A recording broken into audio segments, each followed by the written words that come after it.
Tiyak na hindi inakala ng buong angkan ng mga Reyes na ang bagong kasal na nobya, si Elara, na halos hindi pa napupunasan ang putik sa kanyang mga paa mula sa probinsya, ay maglalakas loob na gumawa ng isang bagay na yayanig sa kanilang pundasyon. Wala pang 24 na oras matapos ang kasal, hindi lang niya tinawagan ang mga pulis para isampa sa presinto ang sarili niyang biyenan, kundi inihagis din niya ang annulment papers sa mukha ng kanyang duwag na asawa para bawiin ang 10 milyong pisong pamana mula sa dugot pawis ng kanyang nanay at tatay. Ang ginintuang sinag ng araw ng umaga sa Maynila ay dahan-dahang tumagos sa siwang ng kurtina, lumilikha ng mga pahid ng liwanag sa pulang kumot na may bordang disenyo ng agila at sampaguwita. Malabo kong iminulat ang aking mga mata. Ang buong katawan ko'y nananakit na parang binugbog. Ang epekto ng maghapong pag-aasikaso sa daan-daang bisita, ng pagngiti, pagbati, at pagtayo sa isang grandeng reception sa Bonifacio Global City kahapon ay ramdam na ramdam pa sa bawat himaymay ng aking kalamnan. Dahan-dahan akong gumalaw at naramdaman ko ang matinding katahimikan sa bahay ng aking mga biyenan na nakatayo sa isang tahimik na subdivision sa Quezon City. Ito ang unang umaga ko bilang isang asawa, isang manugang.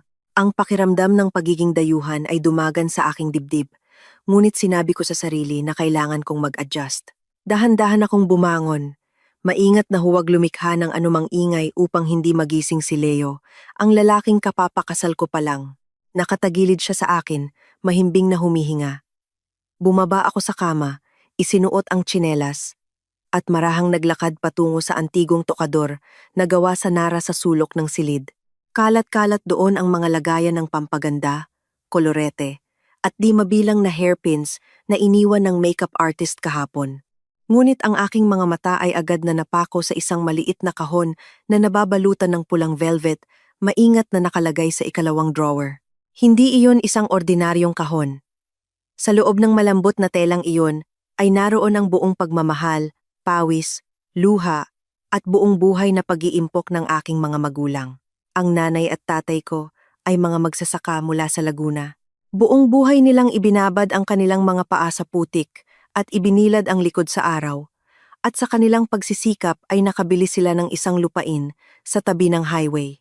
Nang malapit na ang araw ng aking kasal, nagpasya silang ibenta ang kalahati ng lupain, inilagay ang lahat ng pera sa isang savings account at kumuha ng isang ATM card na nakapangalan sa akin. Eksaktong 10 milyong piso. Noong gabi bago ang aking kasal, mahigpit na hinawakan ni nanay ang aking kamay. Inilagay ang card sa kahon kasama ang isang gintong kuwintas. At humahagulhol na ibinilin na ito ang aking puhunan para sa sarili, para mayroon akong boses sa bahay ng aking mapapangasawa. At hindi ako maliitin.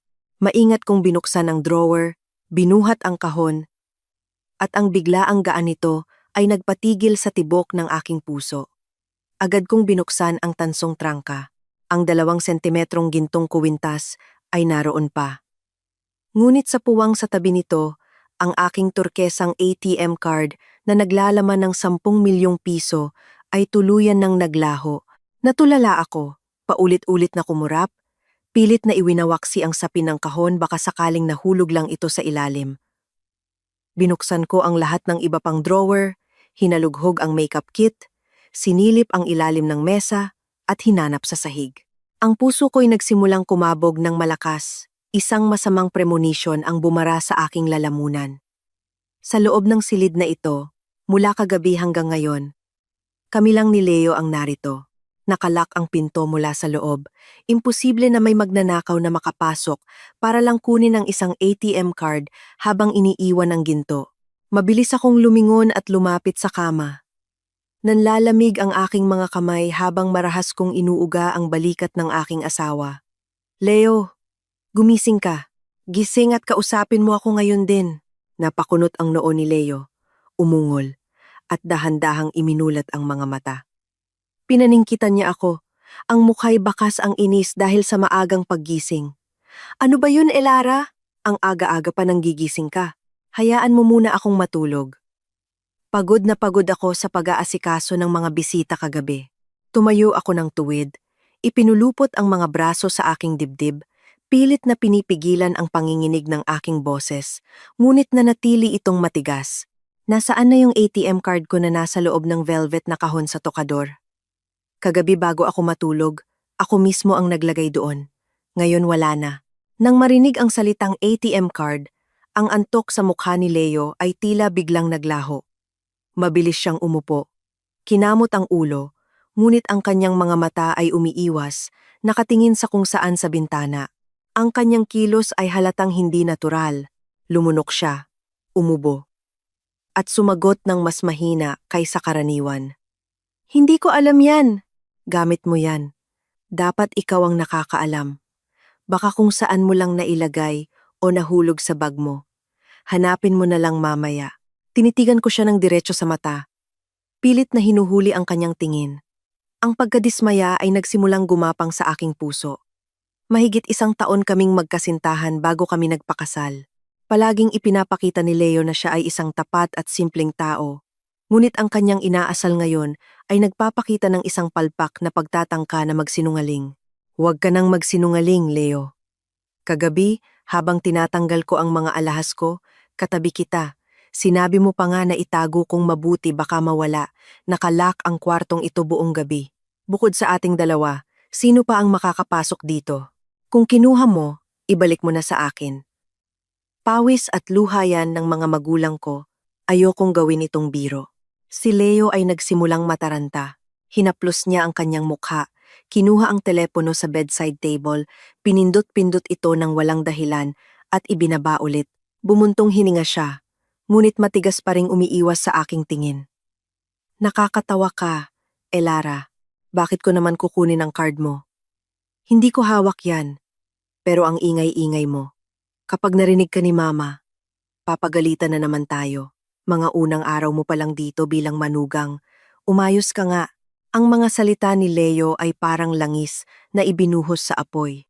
Imbes na tulungan akong hanapin ang nawawalang pera, ginamit pa niya ang kanyang ina para takutin ako. Ang sama ng loob at pagkadismaya ay bumulwak sa akin. Lumapit ako sa kama, handang sabihin ang lahat. Hindi ko maaaring hayaang mawala ang ganoong kalaking halaga sa loob mismo ng bahay na ito. Sakto nang bubuksan ko na ang aking bibig, isang malamig na tunog ang narinig mula sa pinto. Ang doorknob ay marahas na umikot at ang pinto ng aming silid ay bumukas ng walang anumang katok. Ang pumasok ay walang iba kundi si Aling Celia, ang aking biyenan. Nakasuot siya ng sedang duster na may madilim na disenyo. Ang kanyang mukha'y seryoso. Ang mga kilay ay nakaarko na puno ng pagkamata pobre. Ang kanyang tingin ay dumaan sa akin, malamig na parang yelo, bago tumigil kay Leo na nakayuko sa kama.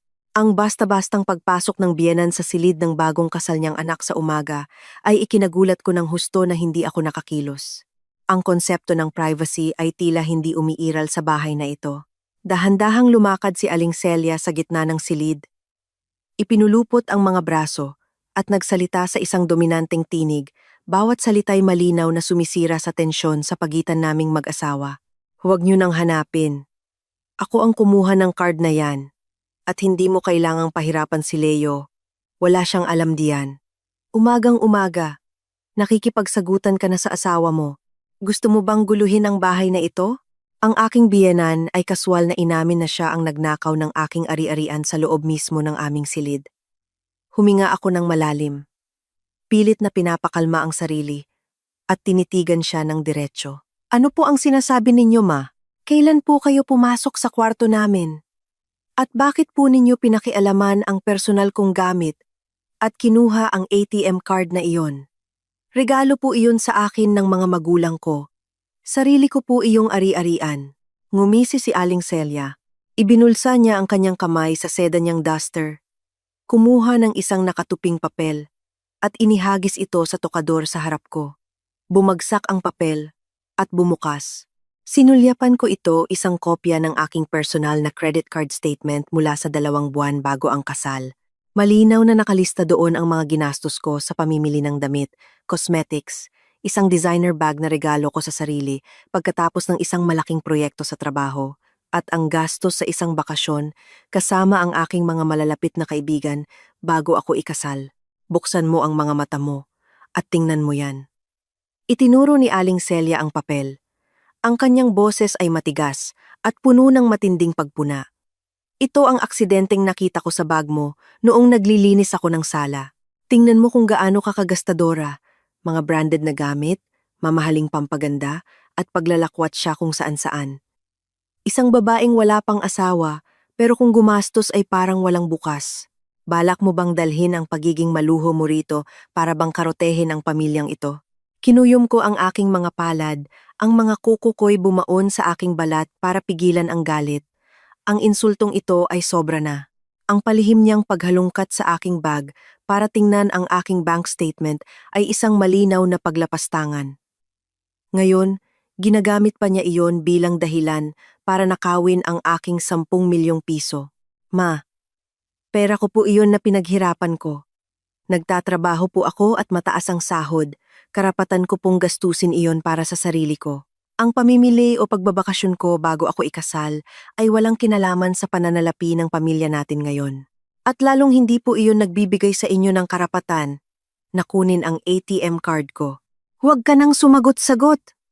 Nanlisik ang mga mata ni Aling Celia, humakbang palapit sa akin, gamit ang kanyang postura para mangdomina. Pumasok ka na sa bahay na ito, asawa ka na ng isang Reyes, kaya lahat ay dapat sumunod sa patakaran ng pamilyang ito. Ang pera sa bahay ay dapat pinamamahalaan ng mga nakatatanda. Binigyan ka ng mga magulang mo ng 10 milyon mula sa pagbenta ng lupa. Ang ganyang kalaking pera, kapag napunta sa isang gastadorang tulad mo, ay madaling mauubos. Ako ang ina, responsibilidad kong pangalagaan ang ari-arian para sa inyong mag-asawa. Dahil takot akong ubusin mo lang, itinago ko na ang card. Bilang manugang dito, ang pera ay dapat nasa pangangalaga ko para sigurado mag-focus ka na lang sa gawaing bahay at sa pag-aanak. Ang buwan ng gastusin ninyo ay ibibigay ko kay Leo. Ang baluktot na pangangatwiran ni Aling Celia ay ikinagulantang ko. Isang malinaw na kalkulasyon, walang hiya, at puno ng kasakiman na binalutan ng magandang dahilan na pinangangalagaan at para sa kinabukasan. Ang 10 milyong iyon ay dugo at pawis ng aking mga magulang. Wala siyang ambag kahit isang sentimo, ngunit gusto niya itong angkinin isang gabi lang matapos akong maging manugang. Napagtanto ko na hindi ako tinanggap ng pamilyang ito bilang isang anak. Ang tinatarget lang nila ay ang yaman na dala ko. Kahit katiting na respeto ay wala. Lumingon ako kay Leo, ang aking legal na asawa. Umaasa na tatayo siya at magsasalita para sa katotohanan, para ipagtanggol ang kanyang asawa. Tinitigan ko si Leo ng mariin, ang aking mga matay puno ng pag-asa at galit. Sa sandaling ito, siya lang ang aking tanging pag-asa sa dayuhang bahay na ito na puno ng pagkamapang-api. Ang gusot na ito ay madaling maaayos kung ang lalaking nasa gitna ay malinaw na hahatol. Ngunit salungat sa aking inaasahan, si Leo ay nanatiling nakayuko sa gilid ng kama. Ang kanyang mga kamay ay magkakaugnay. Pinaglalaruan ang gilid ng kumot. Hindi siya naglakas loob na tumingin sa kanyang ina at lalong hindi niya kayang salubungin ang aking tingin. Ang kanyang kahinaan ay kitang-kita sa bawat kilos niya, na para bang isang kamay na hindi nakikita ang sumasakal sa aking puso. Leo, nakaupo ka lang dyan at pinakikinggan ang mga sinasabi ni Mama? Malakas kong tinawag ang kanyang pangalan, ang boses ko'y puno ng hinanakit. Ikaw ang pinaka-nakakaalam kung saan galing ang 10 milyong iyon. Nagpakahirap sina nanay at tatay na ibenta ang lupang pamana sa kanila para lang magkaroon ako ng kaunting puhunan para sa pamilyang bubuuin natin. Alam mo rin na matagal na akong financially independent. Hindi ako umasa o gumastos ng pera ng iba. Ngayon, basta na lang pumasok si Mama sa kwarto, hinalughog ang gamit ko, at kinuha ang personal kong ari-arian bago pa tayo ikasal. Magsalita ka naman para sa tama.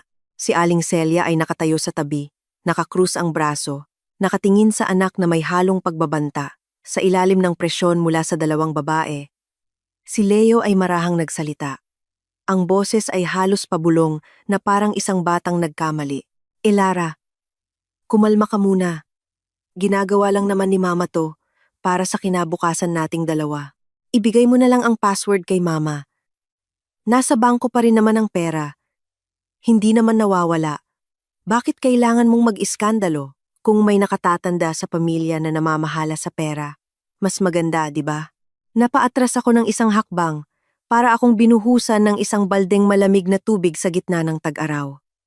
Ang mga salita ni Leo ay tumusok sa aking mga tainga, malupit at walang pakiramdam. Hindi niya ipinagtanggol ang tama. Hindi niya prinotektahan ang asawang kasama niya sa hirap at ginhawa. Sa halip ay kumampi siya sa kasakiman ng kanyang ina. Sinasabi mong kumalma ako? Sinasabi mong ibigay ko ang pera kay mama para mapanatili ang kapayapaan sa pamilya? Mapait akong napatawa. Ang aking mga matay nagsimulang mamasa, ngunit pinigilan ko ang pagpatak ng luha sa harap nilang dalawa. Ang kapayapaan ba ng pamilya ay itinatayo sa panloloko at pagnanakaw ng ari-arian ng iba? Pera ko ito. Bigay ng mga magulang ko.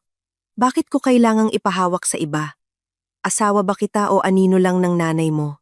Sa unang araw pa lang, hinayaan mo nang yapakan ni mama ang dignidad ko, nakawin ang dugo at pawis ng mga magulang ko.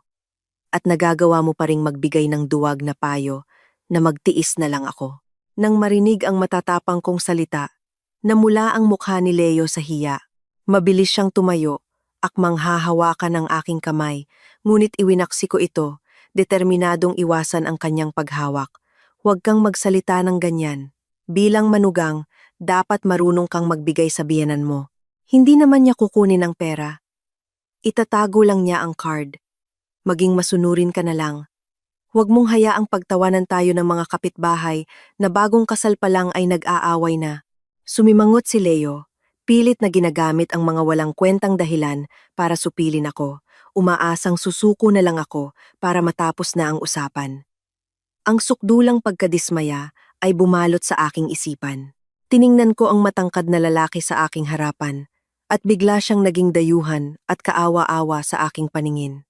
Noong mga panahong magkasintahan pa kami, palagi siyang nagpapakita ng pag-unawa at pag-aalaga.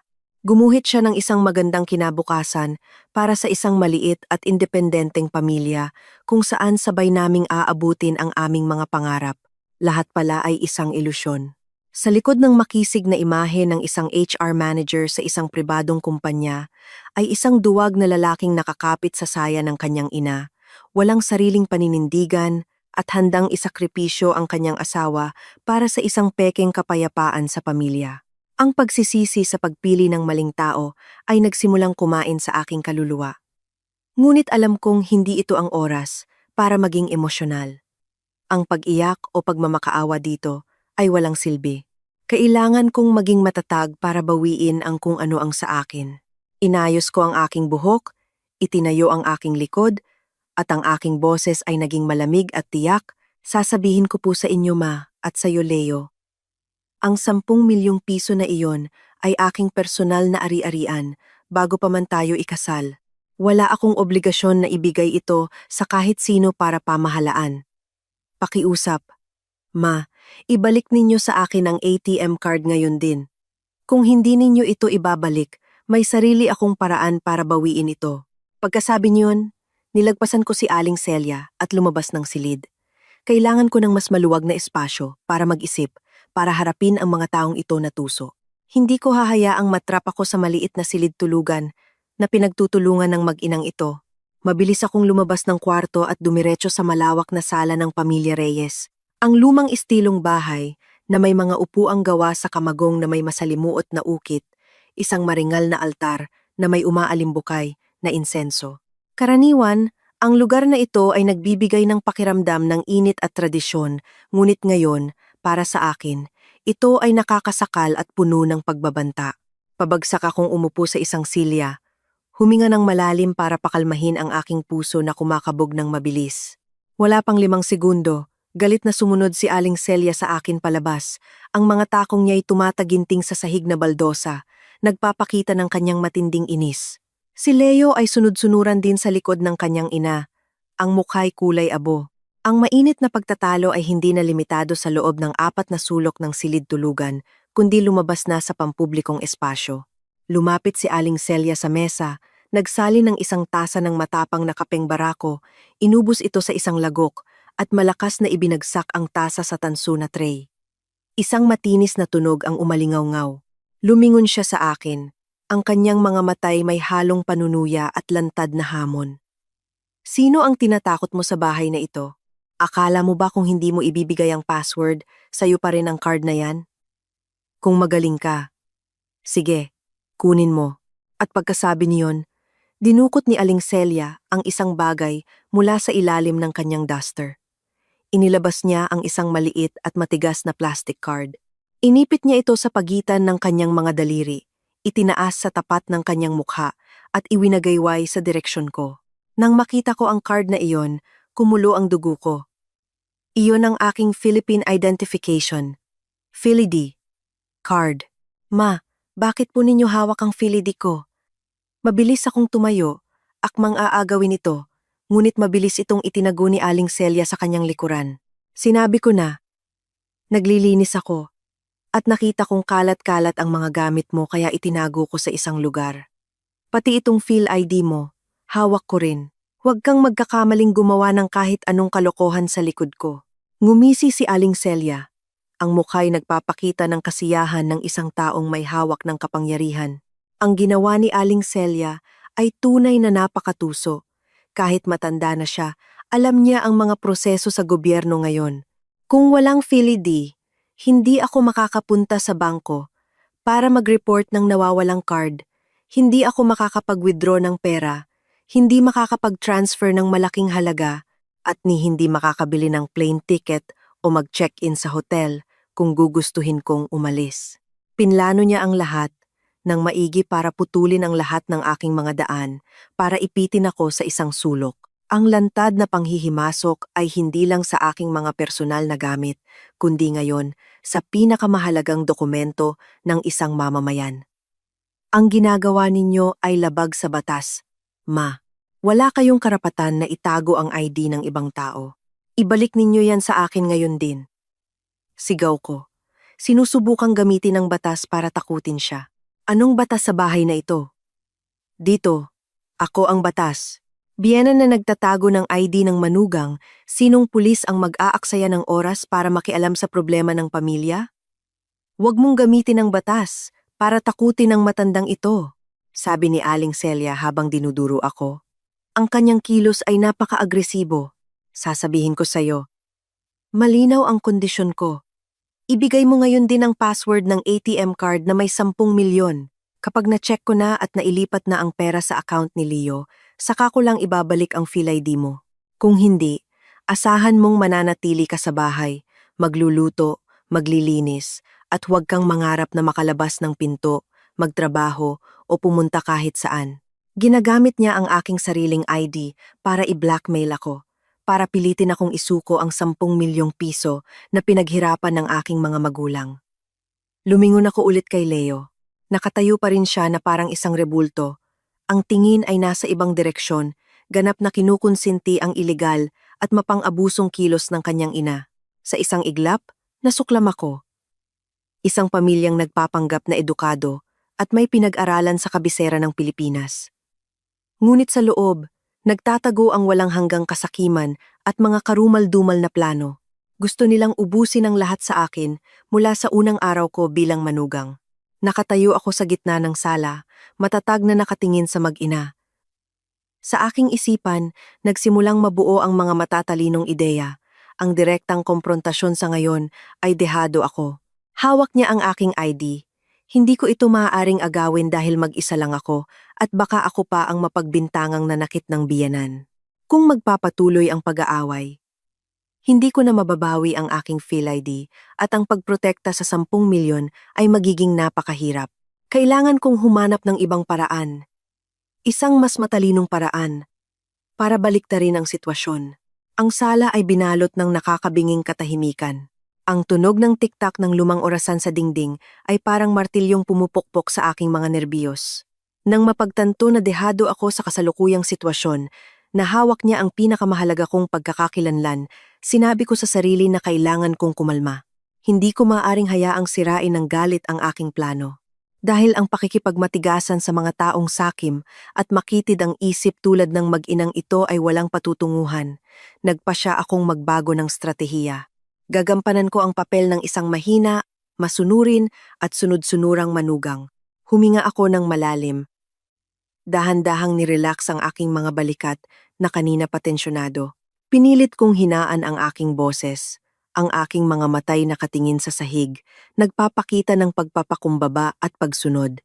Kung iyan po ang sabi ninyo, ma, susunod na lang po ako. Bago pa lang po ako sa pamilya. Marami pa po akong hindi alam sa mga patakaran dito. Sana po ay pagpasensyahan ninyo. Kung desidido na po kayo ni Leo na kayo ang humawak ng pera para sa aming kinabukasan, at kung pipilitin ninyo ako, wala po akong magagawa kundi sumang-ayon. Ibibigay ko po sa inyo ang password. Nang marinig iyon, agad na lumuwag ang mukha ni Aling Celia. Ang nakaarkong kilay niya ay bumaba, at isang mapanagumpay na ngiti ang sumilay sa kanyang manipis na labi. Lumapit siya.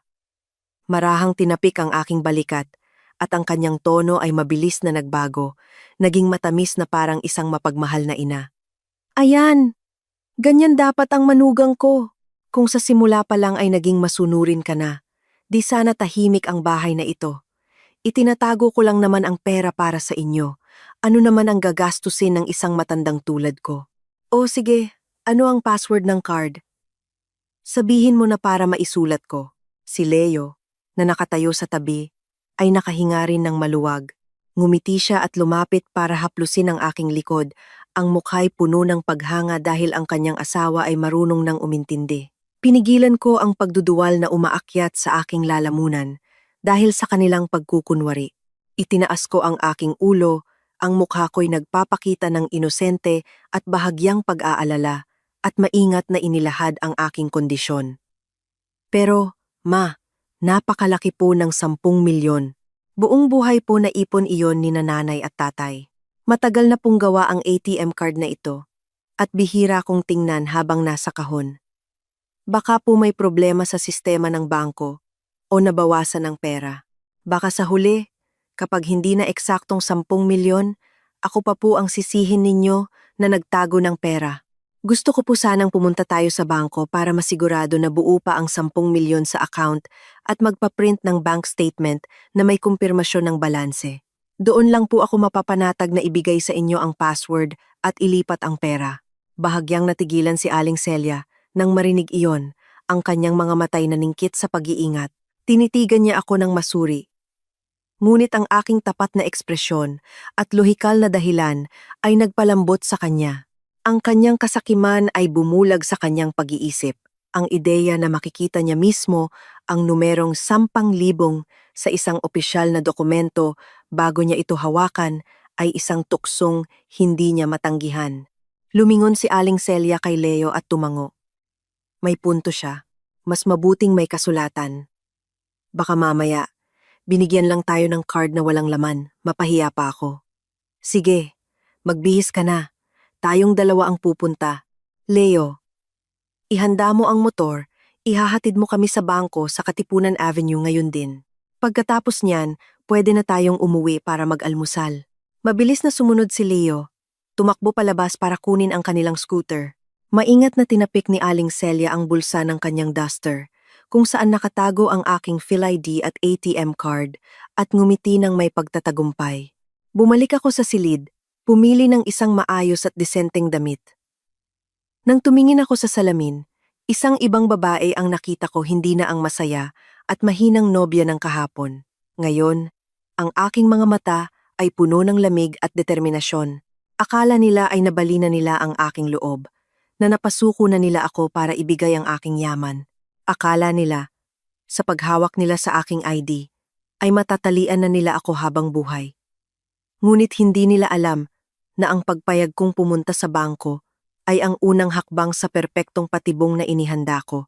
Oras na makalabas ako sa pinto ng bahay na ito, makatapak sa isang lugar na may mga security camera, sistema ng bangko, at proteksyon ng batas, ipapakita ko sa kanila ang kabayaran ng kasakiman at kalupitan. Ang laban na ito ay nagsisimula pa lang, at titiyakin kong hindi ako ang matatalo. Isinilid ko ang aking fully charged na cellphone sa aking bag, huminga ng malalim at matapang na lumabas ng silid. Ang tunog ng Honda Click scooter ni Leo ay umalingaw-ngaw sa harap ng bahay, sinisira ang katahimikan ng maliit na subdivision sa Quezon City. Tahimik akong nagsuot ng helmet at lumabas. Ayon sa mapaniil na arrangement ni Aling Celia, si Leo ang nagmamaneho, siya ang nakaupo sa gitna na parang reyna, at ako ay napilitang umupo sa pinakalikod. Ang dahilan daw ni Aling Celia ay baka tumalon ako at tumakas sa gitna ng daan, kaya kailangan niya akong ipitin na parang isang kriminal. Itinanim ko ang kahihiyang ito sa aking isipan. Nangangako sa sarili na hindi ako susuko. Ang motor ay sumabak sa siksikang trapiko ng umaga sa Maynila. Ang usok, ingay ng mga busina, at ang banayad na sikat ng araw ay hindi nakabawas sa nag-aalab na tensyon mula sa mga kalkulasyon ng mga taong sakay nito. Ang kahabaan ng EDSA ay laging masikip tuwing rush hour.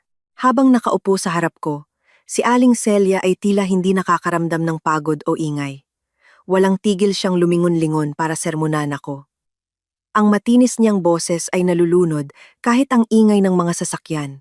Sabi niya, ang babaeng may asawa ay dapat marunong mag-ipon, hindi dapat magkaroon ng sariling pera. Pinagalitan niya ako bilang isang senyorita na hindi marunong magplano para sa kinabukasan, na may kaunting pera lang mula sa mga magulang ay itinatago na parang kayamanan. Gumuhit siya ng isang perpektong pamilya, kung saan ang trabaho ko lang ay manganak at magluto. Habang ang pera ay hahayaan niyang invest nila ni Leo. Nakaupo ako sa likod, hinahayaan ang hangin na humampas sa aking mukha, hinahayaan ang mga walang katuturang salita na pumasok sa aking tainga. Nagkunwari akong tumatango at sumasang-ayon, ngunit ang aking mga mata ay malikot, inoobserbahan ang paligid at naghahanap ng pagkakataon. Nang huminto ang motor sa isang mahabang traffic light sa may Cubao, alam kong dumating na ang aking oras. Ang ingay ng daan-daang sasakyan, kasama ang pagiging abala ni Aling Celia sa pagsermon kay Leo dahil sa hindi maingat na pagmamaneho, ay lumikha ng perpektong pagkakataon. Maingat kong ginamit ang isang kamay para kumapit sa motor, habang ang isa ay mabilis na dumukot sa aking maliit na sling bag. Inilabas ko ang aking smartphone. Itinago ito sa likod ng maluwag na damit ni Aling Celia. Mabilis kong binuksan ang screen. Ang una kong ginawa ay buksan ang aking banking app. Agad kong hinanap ang feature na lock card. Mabilis kong itinype ang kahilingan na ilock ang lahat ng transaksyon para sa card number na nagtatapos sa 8899 na nakapangalan kay Elara Cruz. Idiniin ko na ang dahilan ay posibleng may hindi autorisadong gumagamit nito at hiniling ang agarang pag-freeze sa balanse na 10 milyong piso. Ilang segundo lang, umilaw ang screen na may automatikong kumpirmasyon mula sa bangko na ang aking kahilingan ay pinoproseso at ang account ay pansamantalang naka-freeze. Ang mabigat na bato sa aking dibdib ay medyo gumaan. Ang pag-lock ng card ay pipigilan lang siyang mag-withdraw, pero hindi nito maibabalik ang aking PhilID at hindi mapaparusahan ang kanyang kasakiman. Nagpasya akong gawin ang huling hakbang. Binuksan ko ang aking contacts at tinawagan ang hotline ng presinto ng pulisya na malapit sa bangko sa Katipunan Avenue na aming pupuntahan. Nang sumagot ang kabilang linya, ibinaba ko ang aking mukha malapit sa aking balikat, tinakpan ang aking bibig para hindi marinig ang boses ko. Nagsalita ako ng pabulong ngunit malinaw, mabilis, at tumpak. Nagpakilala ako at inireport na ako ay biktima ng aking biyenan na inaagaw ang aking personal na ari-arian na nagkakahalaga ng 10 milyon at iligal na hawak ang aking PhilID. Ibinigay ko ang eksaktong address ng bangko kung saan niya ako pinipilit pumunta para ilipat ang pera. Nakiusap ako na magpadala ng mga pulis para protektahan ang aking ari-arian at kaligtasan dahil ang suspek ay napaka-agresibo. Kinumpirma ng pulis sa kabilang linya ang impormasyon at nangakong magpapadala agad ng mga tauhan. Mabilis kong ibinaba ang tawag, binura ang call history, at isiniksik ang telepono sa ilalim ng aking bag sakto nang mag-green ang traffic light. Humagibis ang motor, at si Aling Celia ay nagpatuloy sa kanyang pagpuri sa sarili. Walang kamalay-malay na isang bitag ng batas ang tahimik kong inilatag para sa kanya. Huminto ang motor sa harap ng isang malaking branch ng bangko sa Katipunan Avenue. Pagbaba, nag-inat si Aling Celia na parang papasok siya sa isang kayamanan na pag-aari niya. Maingat na nilak ni Leo ang motor at tumakbo para alalayan ang kanyang ina. Ang mukha'y hindi maitago ang saya. Tahimik akong sumunod sa kanilang likuran. Inaayos ang aking damit. Kung gaano kaingay sa labas, ganoon naman kalamig at katahimik pagpasok sa loob ng salaming pinto ng bangko. Ang amoy ng essential oils ay nasa hangin. Ang mga upuan ay maayos na nakahanay. Ang tunog ng mga makinang pambilang ng pera ay maririnig mula sa mga teller, lumilikha ng isang propesyonal at ligtas na pakiramdam. Naghanap si Aling Celia ng mauupuan. Nanlaki ang mga mata nang makita ang karatula para sa priority clients. Hinila niya si Leo patungo doon at inutusan akong kumuha ng numero. Sumunod ako, nakayuko. Nang makarating kami sa waiting area, bigla akong napahawak sa aking tiyan, umarting nasasaktan. Tumingin ako kay Leo na may nagmamakaawang mga mata. Leo? Hindi pa ako nag-aalmusal at ang biyahe ay maalog. Sobrang sakit ng tiyan ko. Maupo muna kayo ni Mama dito. Hahanapin ko lang ang CR. Hindi ko na kaya. Paglabas ko, sabay-sabay na tayong pumunta sa teller. Napakunot ang noo ni Aling Celia at iwinasiwas ang kanyang kamay na parabang nandidiri. Sumigaw pa siya. Bilisan mo at bumalik ka agad. Huwag kang mag-aksaya ng oras. Tumango si Leo at sinabing bilisan ko. Yumuko ako, umatras, at mabilis na naglakad patungo sa direksyon ng mga banyo. Ngunit pagkaliko ko sa isang malaking harang, agad akong nagbago ng direksyon. Hindi ako pumasok sa CR, kundi lumiko papunta sa VIP transaction area sa isang sulok kung saan may isang babaeng empleyado na walang ginagawa. Mabilis akong lumapit at umupo sa upuan.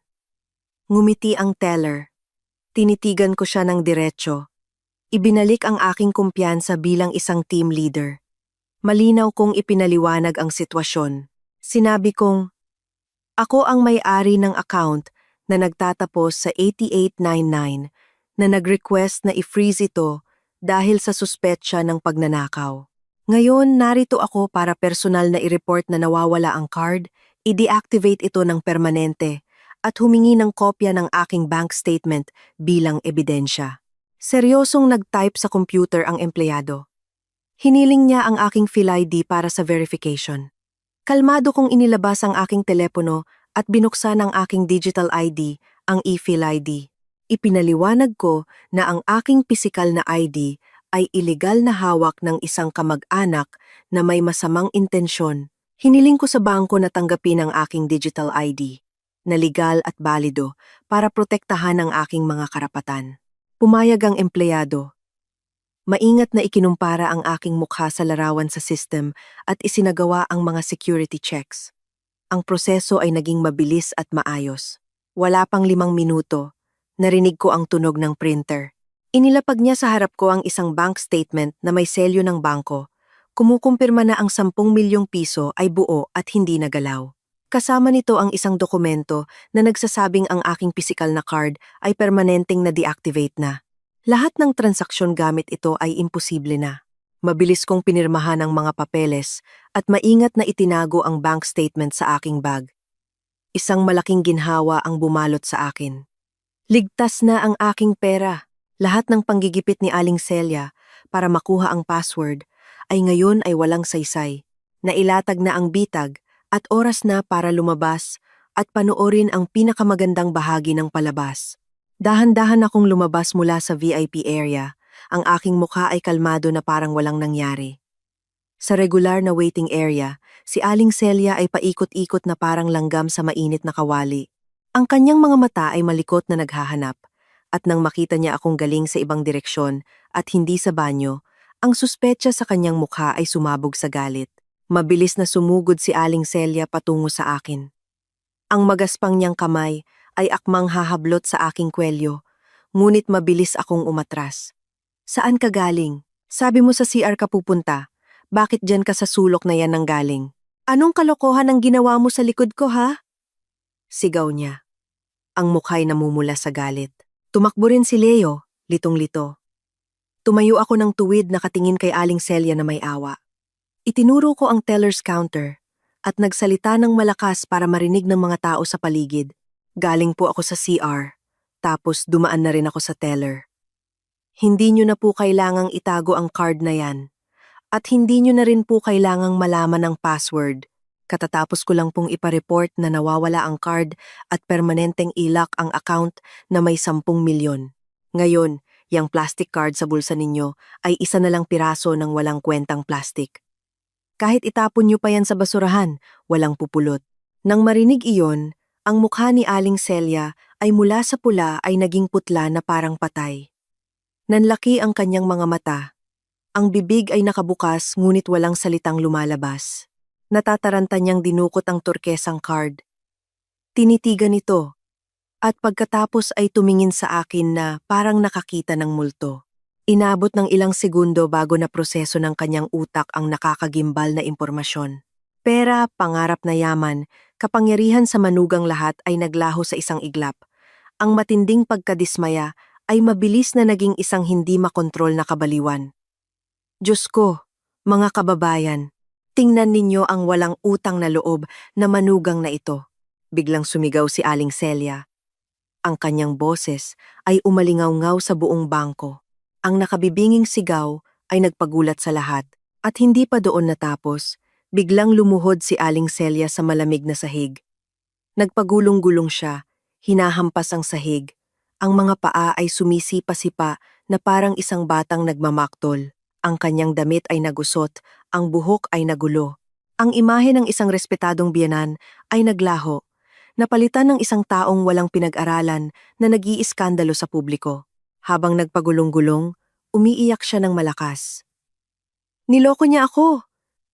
Nagpakasal lang siya sa anak ko para nakawan kami. Pinlano niyang kunin lahat ng pera ng pamilya at ilock ang card para makatakas. Pinalaki namin ang anak namin nang maayos para lang magdala ng isang ahas sa aming tahanan. Sino ang nakakaintindi sa hirap ko? Ang mga kasinungalingan ay tuloy-tuloy na lumabas sa kanyang bibig para makuha ang simpatya ng mga tao para gawin akong kontrabida. Si Leo ay natigilan. Ang matinding kahihiyan ay bakas sa kanyang mukha habang 12-12 ng mga mata ang nakatingin sa kanila. Mabilis siyang yumuko. Pilit na itinayo ang kanyang ina. Ma, tumayo na po kayo. Nasa bangko po tayo. Nakakahiya sa mga tao. Ano na lang ang sasabihin nila? Bulong ni Leo. Ngunit mahigpit na kumapit si Aling Celia sa paa ng mesa, ayaw tumayo. Nang hindi niya makumbinsi ang ina, ibinaling ni Leo ang galit sa akin. Lumapit siya, dinuro ako.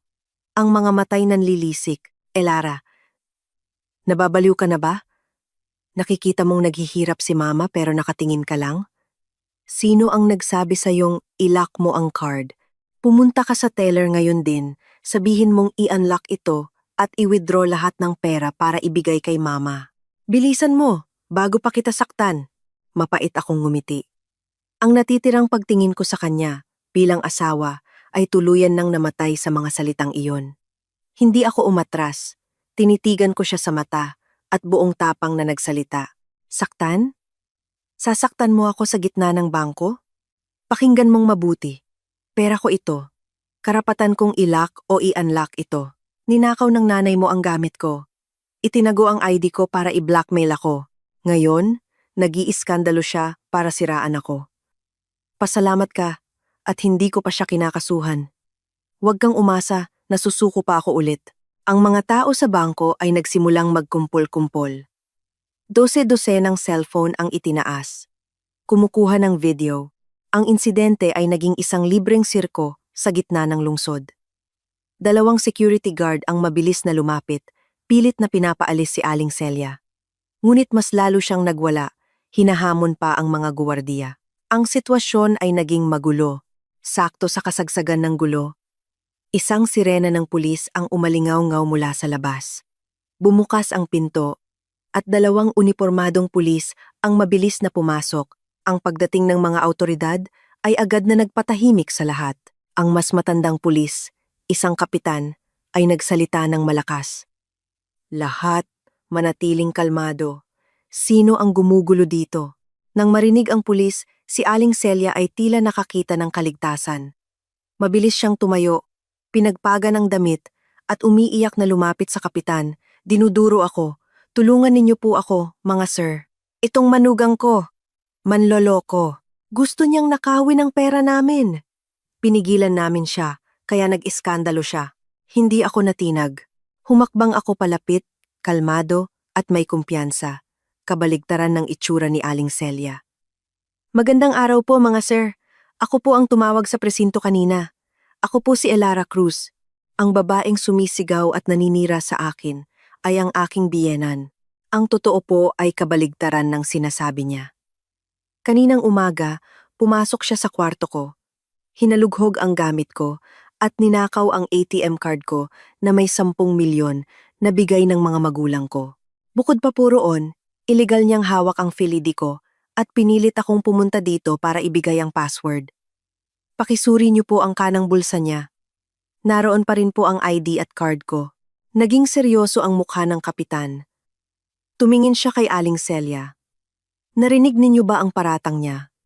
Ang iligal na paghawak ng ID at ari-arian ng iba ay isang seryosong paglabag sa batas. Pakiusap, ilabas ninyo ang mga dokumento. At kayong tatlo, sumama kayo sa presinto para linawin ang lahat. Nang marinig ang salitang presinto at batas, nanlambot ang mga tuhod ni Aling Celia. Ang kanyang pagkamatapobre ay naglaho. Tahimik na inalalayan ni Leo ang kanyang ina habang isinasama sila ng mga pulis. Itinaas ko ang aking noo at buong tapang na lumabas ng bangko, patungo sa susunod na yugto ng aking laban. Ang presinto ng pulisya ay malapit lang sa bangko, isang lugar na seryoso at tahimik. Pinaupo kami sa harap ng isang desk. Ang kapitan ay nagsimulang kunin ang aming mga salaysay. Nang ako na ang magsalita, hindi ko na kailangan ng maraming paliwanag. Binuksan ko ang aking telepono at ipinakita ang mga litrato ng isang notarized na deed of donation na pirmado ng aking mga magulang at ako. Malinaw na nakasaad doon na ang 10 milyon ay ibinigay sa akin bago pa man ako ikasal. Ipinakita ko rin ang bank transfer record mula sa account ng aking mga magulang papunta sa akin na may nakasulat na para sa aming anak na si Elara bilang panimula. Itinulak ko ang telepono sa harap ng kapitan. Sir, ito po ang mga legal na ebidensya. Ang pera ay legal na sa akin bago pa kami ikinasal ni Leo. Ang ginawa ng aking biyenan na paghalughog, pagnakaw ng card at pagtago ng aking PhilID para i-blackmail ako ay isang krimen. Hinihiling ko po na aksyonan ito ayon sa batas. Maingat na sinuri ng kapitan ang bawat dokumento. Ang katotohanan ay malinaw na parang sikat ng araw. Humarap siya kay Aling Celia. Ang kanyang boses ay matigas at may bigat ng batas. Malinaw na ang lahat. Ang ginang na ito ay may sapat na ebidensya na sa kanya ang pera. Ginang Celia, ang pagpasok ninyo sa pribadong silid, pagnakaw ng card, at pagtago ng kanyang ID ay may mga element ng pagnanakaw at coercion. Kung nakuha ninyo ang pera, maaari kayong makulong. Naiintindihan niyo ba ang bigat ng inyong ginawa? Nang marinig ang salitang makulong, nawalan ng kulay ang mukha ni Aling Celia. Nagkikislapan ang kanyang mga ngipin. Ang lahat ng kanyang kayabangan ay nawala. Tumingin siya kay Leo para humingi ng tulong, ngunit si Leo man ay nanginginig sa takot. Ang kanilang kasakiman ang nagdala sa kanila sa patibong na ito. Akala nila, ang paggamit ng tradisyon at pagkamatanda ay sapat na para mapasunod ang isang modernong babae. Hindi nila inakala na ang manugang na kanilang minaliit ay gagamitin ang batas bilang sandata para lumaban. Ang silid ay binalot ng katahimikan. Nakasandal ako sa upuan, nakahinga ng maluwag. Ang legal na laban na ito, ako ang nanalo. Tahimik kong hinintay ang desisyon ng mga pulis, handa na para sa mga susunod na hakbang para tuluyang putulin ang koneksyon sa pamilyang ito. Ang hangin sa loob ng presinto ay tila nagyelo matapos ang babala ng kapitan, si Aling Celia, na kanina lang ay nagwawala sa bangko, ngayon ay parang basang sisiw sa upuan. Nagsimula siyang umiyak, hindi na pasigaw, kundi isang mahinang paghagulhol, sinusubukang magmukhang isang matandang kaawa-awa at walang alam. Sir, pagpasensyahan niyo na po ako. Matanda na po ako at hindi nakapag-aral. Hindi ko po alam ang mga batas. Wala po akong intensyon na nakawin ang pera niya. Bago pa lang po siyang manugang, nakita kong bata pa siya at baka kung saan lang gastusin ang 10 milyon, kaya itinago ko lang po. Gusto ko lang pong makatulong sa kanila. Patawarin niyo na po ako. Mabilis na sumang-ayon si Leo. Opo sir. Hindi lang po sila nagkaintindihan. Akala po ni Mama, bilang biyenan, may karapatan siyang pamahalaan ang pera ng mga anak niya. Si Elara naman po, dahil sa pera ng magulang niya, nagalit lang. pwede po ba kaming mag-usap na lang sa bahay? Pamilya pa rin po kami.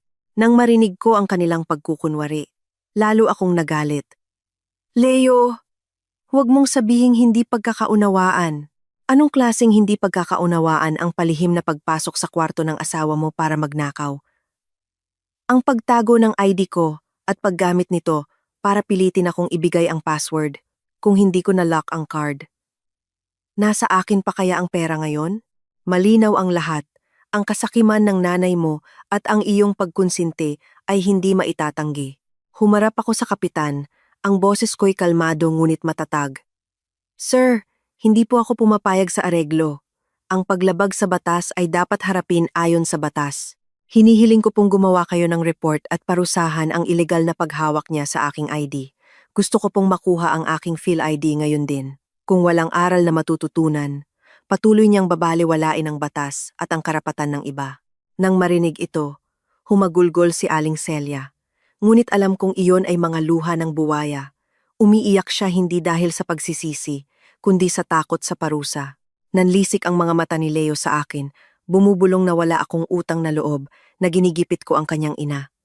Sinagot ko siya ng isang mapait na ngiti. Anong utang na loob sa mga taong gustong nakawin ang lahat sa akin sa unang araw pa lang? Pinatahimik sila ng kapitan at maingat na isinulat ang lahat sa kanyang logbook.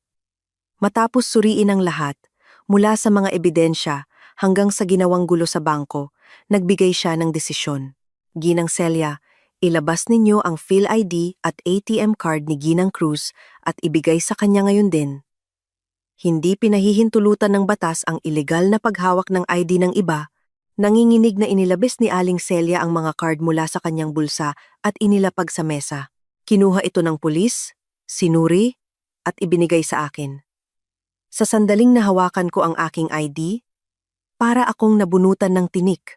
Dahil ang pera ay hindi naman nakuha dahil sa mabilis na aksyon ni Ginang Cruz, patuloy ng kapitan, at dahil isinasaalang-alang ang relasyon ninyo bilang pamilya. Ang kapulisan ay magpapataw ng parusang administratibo kay Ginang Celia Reyes, base sa batas, para sa ilegal na paghawak ng ID at paglikha ng gulo sa publiko. Pagmumultahin kayo ng 20,000 piso at sasailalim sa 7 araw na detention bilang babala. Nang marinig ang 7 araw na detensyon, gumuho ang mundo ni Aling Celia. Para sa isang babaeng ipinagmamalaki ang kanilang pangalan at reputasyon, ang makulong, kahit sandali, ay isang matinding kahihiyan. Namutla siya, nanlaki ang mga mata. Ang sobrang stress ay tila nag-trigger sa kanyang kondisyon. Bigla siyang napahawak sa kanyang dibdib, nahirapang huminga, at nawalan ng malay. Bumagsak sa sahig. Mama! Sigaw ni Leo, natataranta. Tulong! May sakit sa puso at high blood si Mama! Naging magulo ang presinto. Isang pulis ang tumawag agad ng ambulansya. Ang iba ay tumulong kay Leo, na alalayan si Aling Celia. Nakatayo lang ako sa di kalayuan, pinapanood ang lahat. Walang tuwa, walang awa. Ang nangyayari sa kanya ay bunga ng kanyang sariling kasakiman. Kung hindi niya pinagplanuhan na nakawin ang pera ng aking mga magulang, kung hindi niya ako ginipit, sana ay isa pa rin siyang respetadong biyenan. Ang sirena ng ambulansya ay papalapit, hudyat ng isang kalunos-lunos na pagtatapos sa nabigong plano ng aking mga biyenan. Mabilis na dumating ang mga medics at isinakay si Aling Celia sa ambulansya. Sumunod si Leo, puno ng luha at pawis ang mukha. Bago siya sumakay, lumingon siya sa akin, ang mga matay puno ng galit. Kapag may nangyaring masama kay Mama, hinding-hindi kita mapapatawad, sigaw niya. Sinagot ko ang kanyang banta ng isang malamig na katahimikan. Matapos umalis ang ambulansya, bumalik ako sa desk ng pulis. Kalmadong pinirmahan ang police report at ang dokumento ng pagtanggap sa aking mga gamit. Lumabas ako ng presinto, huminga ng malalim. Ang langit ay asul at maaliwalas, kabaligtaran ng madilim na pagsisimula ng aking kasal na tumagal lang ng 24 oras. Nag-book ako ng Grab at dumiretso sa bahay ng mga Reyes sa Quezon City. Hindi ako pumunta sa ospital. Wala akong obligasyon na alagaan ang taong gustong magnakaw sa akin. Ang kailangan kong gawin ay kunin ang mga gamit ko at lisanin ang impyernong iyon. Pagdating sa bahay, dumiretso ako sa aming silid. Kinuha ko ang aking maleta at mabilis na inimpake ang lahat ng damit, gamit at alahas na bigay sa akin. Walang akong iniwan at wala rin akong kinuha na galing sa kanila. Ipinatong ko ang susi ng bahay sa tokador, hinila ang aking maleta at isinara ang pinto. Sumakay ako ng taxi at nagpahatid sa isang high-end na condominium sa Eastwood City. Ito ang 2-bedroom unit na binili ko mula sa aking mga ipon bago pa ako ikasal. Plano ko sanang ipaupa ito habang nakatira ako sa mga biyenan ko. Isang maling desisyon na halos sumira sa aking kinabukasan. Pagbalik sa aking sariling tahanan, binuksan ko ang mga bintana, humiga sa malambot na sofa, at naramdaman ang tunay na kapayapaan. Ito ang tunay kong tahanan.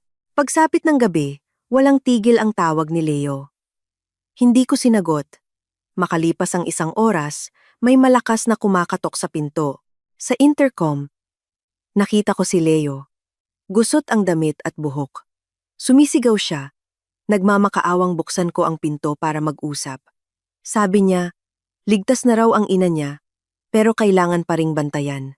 Nakiusap siyang dalawin ko raw si mama para tuparin ang tungkulin bilang manugang at para mapreserba ang dignidad ng pamilya. Tahimik akong umupo, umiinom ng mainit na tsaa. Pinapanood ang duwag na lalaki sa screen. Hindi pa rin niya naiintindihan. Mas mahalaga pa rin sa kanya ang sasabihin ng ibang tao kaysa sa respeto sa asawa niya. Hindi ako sumagot. Pagkatapos ng halos kalahating oras na pagsigaw, sumuko si Leo, sinipa ang pinto, at umalis. Ngumiti ako at pinatay ang intercom. Ang nakalalasong tali na nag-uugnay sa akin sa pamilyang iyon ay naputol na. Malaya na ako. Sa ikatlong araw matapos ang kasal, nagising ako sa sarili kong apartment. Mahimbing ang tulog ko, walang alalahanin. Nagtimpla ako ng matapang na kape. Sa aking telepono, bumungad ang sandamakmak na notifications. Mahigit 99 plus na mensahe sa Viber group na Pamilyang Reyes. Sa pinakatuktok ay isang mahabang mensahe mula kay Leo. Ipinadala ng 2:00 ng madaling araw. Inilarawan niya ang sarili bilang isang kaawa-awang asawa at anak. Binaliktad niya ang kwento. Isinulat niyang ako ay isang mayabang at walang galang na manugang. Pinalabas niyang ako ang nag-iskandalo sa bangko, na ako ang nag-akusa sa kanyang ina ng pagnanakaw kaya ito inatake sa puso. Humingi siya ng tawad sa buong angkan dahil sa pagpapakasal sa isang masamang babae. Sa ilalim ng kanyang post, umulan ng mga galit na komento mula sa kanilang mga kamag-anak. Hindi natin matatanggap ang ganyang klaseng manugang. Ibalik mo na yan sa pinanggalingan niya, sabi ng tiyuhin niyang panganay. Sabi na nga ba, sa itsura pa lang, mukha ng traidor. May kaunting pera lang. Akala mo na kung sino. Komento ng kanyang tiyahin.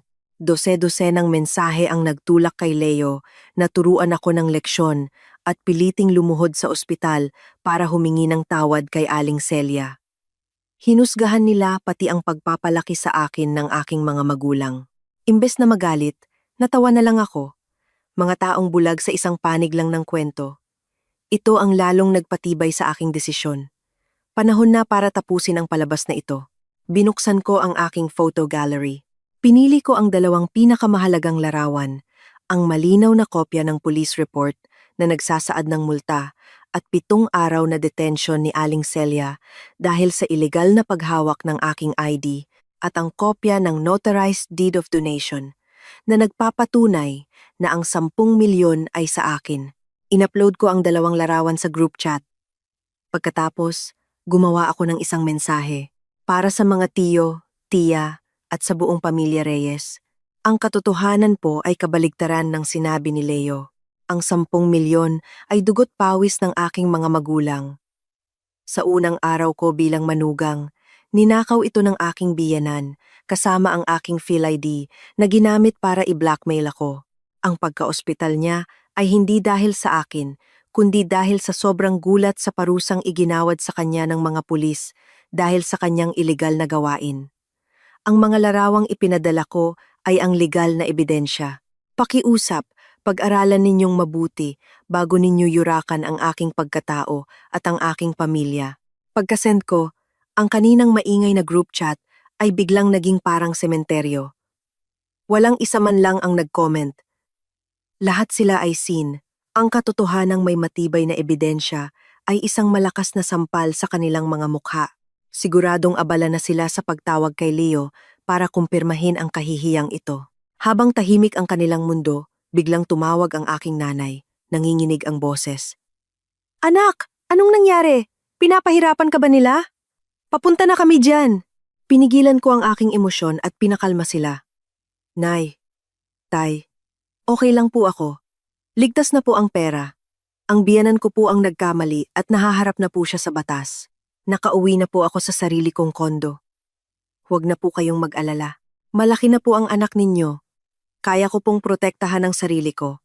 Pagkababa ng telepono, tiningnan ko ulit ang group chat. Tahimik pa rin. Ang tagumpay ay hindi nagdulot ng saya, kundi ng malaking ginhawa. Nalagpasan ko ang unang bagyo. Bukas, makikipagkita ako sa isang abogado para formal na tuldukan ang lahat. Kinahapunan, 3:00, isang malakas na katok ang muling yumanig sa aking pinto. Sa intercom, nakita ko si Leo, kasama ang kanyang tiyo na panganay at isa pang tiyuhin. Sila ang mga elders ng pamilya. Pinagbuksan ko sila. Pumasok ang tiyuhin na may awtoridad. Inalok ko sila ng tsaa. At pagkatapos ay nagsimula siyang magsalita. Elara, ang mag-asawa, nagkakasakitan din. Ang biyenan mo, nag-aalala lang. Medyo naging marahas lang ang pamamaraan niya. Pero ikaw, bilang nakababata, dapat nagtimpi ka. Ngayon, ipinahiya mo ang buong pamilya Reyes. Nasa ospital ang biyenan mo dahil sayo. Hindi ba nakokonsensya ka? Ngumiti lang ako ng mapait. Ang mahalaga lang sa kanila ay ang kanilang pangalan. Oo nga, iha. Sabi ng isa pa. Dapat ayusin niyo to sa loob ng pamilya. Pumunta ka sa ospital. Humingi ka ng tawad. At bawiin mo ang reklamo mo sa pulis para hindi na matuloy ang detention niya. Nakakahiya sa buong angkan. Si Leo naman, nagmakaawa. Elara, parang awa mo na. Kahit nagkamali si mama, nagbayad na siya sa ospital. Patawarin mo na siya. Kung makukulong siya, hindi niya kakayanin ang kahihiyan. Pangako, hindi na namin gagalawin ang pera mo. Ibinaba ko ang aking tasa. Tiningnan ko sila isa-isa. Tito, hindi po yun pag-aalala. Pagnanakaw po at blackmail ang ginawa niya. Kung hindi ako lumaban gamit ang batas, ubos na po ang pinaghirapan ng mga magulang ko. At ikaw, Leo, binalingan ko siya. Nagsinungaling ka sa buong pamilya. Anong karapatan mong humingi ng tawad? Mahalaga sa inyo ang apelyido ninyo. Paano naman ang dignidad ko at ng pamilya ko? Huwag kang mayabang dahil lang may pera ka, sigaw ng tiyuhin. Kung hindi ka susunod, anong gagawin mo? Ipakukulong mo ang biyenan mo? Tumayo ako. Kalmado, ngunit matatag. Hindi ko po babawiin ang reklamo. Ang parusa ng batas ay nararapat sa kanya. At hindi ko aalisin ang mga ebidensya sa group chat hanggat hindi kayo humihingi ng tawad. At ang pinakamahalaga, huminga ako ng malalim, magfa-file po ako ng annulment. Hindi ko kayang manirahan kasama ang isang duwag na asawa at isang pamilyang magnanakaw.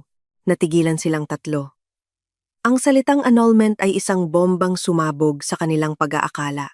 Tapos na po akong magsalita. Hindi na magbabago ang desisyon ko. Pakiusap. Makaaalis na po kayo. Binuksan ko ang pinto. Galit na umalis ang mga tiyuhin. Si Leo ay nag-atubili, ngunit sa huli ay sumunod din. Isinara ko ang pinto, at ang palabas ay tuluyan nang natapos. Kinabukasan, nagtungo ako sa isang kilalang law office sa Makati. Kinausap ko si Attorney Chris Santiago, isang eksperto sa family law. Inilahad ko ang lahat. Ipinakita ang lahat ng ebidensya. Elara, kahanga-hanga ang ginawa mo, sabi niya. Dahil sa bilis ng iyong pagkilos, protektado ang iyong pera. Ang 10 milyon ay legal na sayo bilang separate property. Ang kaso para sa annulment ay malakas. Gagamitin natin ang mga ginawa nila bilang leverage. Para mapilit si Leo na pumirma sa isang joint petition para mapabilis ang proseso. Gusto ko rin po silang pagbayarin sa kahihiyan at stress na idinulot nila sa akin, sabi ko. May basehan yan, sabi ni Attorney Santiago. Hihingi tayo ng moral damages bilang bahagi ng settlement. At hihilingin natin na sila mismo ang mag-post ng public apology sa family group chat nila. Kapalit nito, hindi na natin itutuloy ang hiwalay na kaso para sa paninirang puri. Pumapayag po ako, sabi ko. Hihingi ako ng 1 milyong piso para sa danyos at para sa bayad sa inyo. At dapat nilang tuparin ang lahat ng kondisyon. Agad na inihanda ni Attorney Santiago ang lahat ng legal na dokumento. Sa hawak kong mga papeles, alam kong hawak ko na ang panalo. Hapon na nang buksan ko ulit ang aking telepono, 56 na missed calls mula kay Leo at kay Aling Celia. Sunod-sunod na mensahe ng pagmamakaawa. Sabi ni Leo, lalabas na raw ng ospital ang ina niya pero susunduin na raw ito ng mga pulis para sa 7 araw na detention. Nagkakagulo na raw ang buong pamilya nila. Nagmakaawa siyang bawiin ko ang reklamo. May voice message pa si Aling Celia, umiiyak, na baka raw mamatay siya sa kulungan. Binura ko lahat. Ang pagsisisi nila ay hindi dahil sa pagkakamali, kundi sa takot sa parusa. Elara, salamat at sumagot ka. Parang awa mo na, tulungan mo si Mama. Leo, makinig ka, malamig kong sabi. Ang desisyon ng pulis ay pinal na. Walang magagawa ang pag-urong ko.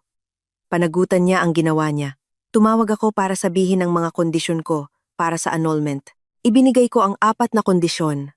1. Pirmahan ang joint petition for annulment. Number 2. Magbayad ng 1 milyong pisong danyos. Number 2. Mag-post ng public apology sa group chat. 4. Hayaang pagsilbihan ni Aling Celia ang kanyang parusa nang walang reklamo. Ang laking halaga niyan, Elara, sabi niya, at ang public apology, nakakahiya. Nahihiya ka? Natawa ako. Nang siniraan ninyo ako, naisip niyo ba ang kahihiyan ko? May 10 segundo ka para magdesisyon. Kung hindi, magkita na lang tayo sa korte. Pagkatapos ng ilang segundong katahimikan, sumuko siya. Pumapayag ako. Dalhin mo ang mga papeles dito sa ospital. 3:00 ng hapon, kasama si Attorney Santiago, pumasok kami sa ospital. Sa loob ng kwarto, nag-iimpake na si Leo, habang si Aling Celia ay nakaupo sa kama, mukhang talunan. Inilatag ni Attorney Santiago ang mga dokumento. Nanginginig na binasa at pinirmahan ni Leo ang mga ito. Pagkatapos, sa harap namin, binuksan niya ang kanyang banking app at inilipat ang 1 milyon sa aking account. Sumunod sa gabay ng abogado, itinaip niya ang isang mahabang public apology sa kanilang family group chat, inaamin ang lahat ng kasinungalingan niya at ang kasalanan ng kanyang ina. Nang makita ito ni Aling Celia, humagulgol siya ng malakas. Pinirmahan ko ang mga dokumento at kasama ang aking abogado. Tahimik kaming lumabas ng silid. Iniwan sila sa kanilang kahihiyan. 3 araw ang lumipas. Nasa korte kami. Dahil isa itong joint petition at kumpleto ang lahat, mabilis na naaprubahan ang aming annulment. Paglabas ko ng korte, hawak ang desisyon, huminga ako ng malalim. Malaya na ako. Nakita ko si Leo sa di kalayuan. Mukhang tumanda ng 10 taon. Ang ina niya ay nagsimula ng pagsilbihan ang 7 araw na detention. Naglakad kami palagpas sa isa't isa na parang hindi magkakilala. Dumiretso ako sa bangko. Ipinakita ko ang annulment papers at iba pang dokumento para makakuha ng bagong card. Ang 10 milyon ay inilagay ko sa isang high-yield time deposit. Ang perang pinaghirapan ng aking mga magulang ay ligtas na. Gamit ang isang bahagi ng perang danyos, binili ko ang sarili ko ng mga magagandang damit at nag-book ng first-class ticket papuntang Palawan para sa 1 linggong bakasyon. Nag-email din ako sa isang international company. Tinatanggap ang kanilang job offer bilang project director, isang pangarap na handa ko sanang isuko para sa pamilya. Nakatayo sa aking balcony sa Eastwood, pinanood ko ang paglubog ng araw sa syudad. Uminom ako ng isang baso ng red wine at ngumiti. Sa gitna ng unos, natutunan ko ang isang mahalagang aral. Ang modernong babae ay hindi isinilang para maging biktima. Dapat siyang maging matalino sa pera, maalam sa batas, at higit sa lahat matapang. Dahil kapag ginipit, hindi luha ang sagot, kundi ang lakas na ipaglaban ang sarili at buuin ang isang buhay na puno ng dignidad at kalayaan.